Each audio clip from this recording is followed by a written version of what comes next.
Chinik ko na maigi ang controller, baka may breaker lang na hindi na on or may device lang na hindi na set ng maayos. Sabi ng kasamahan ko na hindi daw maandar ito nung una nilang tinesting.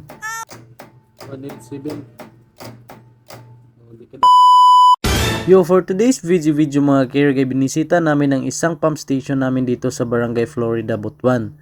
Kasi nabalitaan namin na may supply na ng kuryente dito. Ngunit sabi ng kasamahan ko na hindi daw maandar ito nung una nilang tinesting. Kaya ang ginawa nila para makapag-pump test ay dinirect na muna nila ito sa breaker para makapump test sila. Kaya nung sinabi nila sa akin yun, akala ko baka may sensor lang na hindi na-connect kaya ayaw mandar. Kaya sa tiningnan ko, nakatap naman ang sensor. Kaya chinik ko na maigi ang controller, baka may breaker lang na hindi na on or may device lang na hindi na set ng maayos.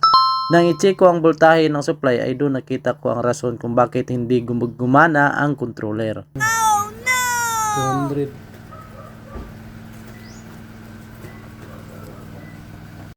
Napakababa ng voltahe dito, nasa 200 lang at minsan bababa pa sa 199 volts. Kaya pala ayaw gumana ng controller kasi nagtitrigger ang voltage sensor. Nung unang pag-test nila, umandar yung pump kasi dinirect nila sa breaker. Walang sensor na magtitrigger. Pero kapag pinagpatuloy nila yon sa mahabang oras na pagpaandar ay delikado na masusunog ang motor.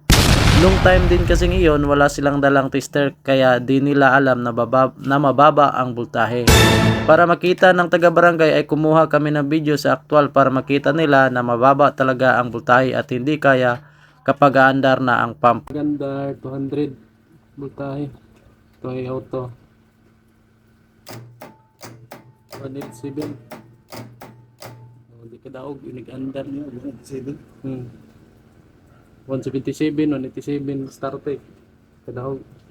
Kaya nag-advise kami sa barangay na mag-request sila sa electric cooperative na kung pwede mapataasan ang voltahe or kung ano ang pwedeng gawin ng taga-electric cooperative para mapataasan ang voltahe doon.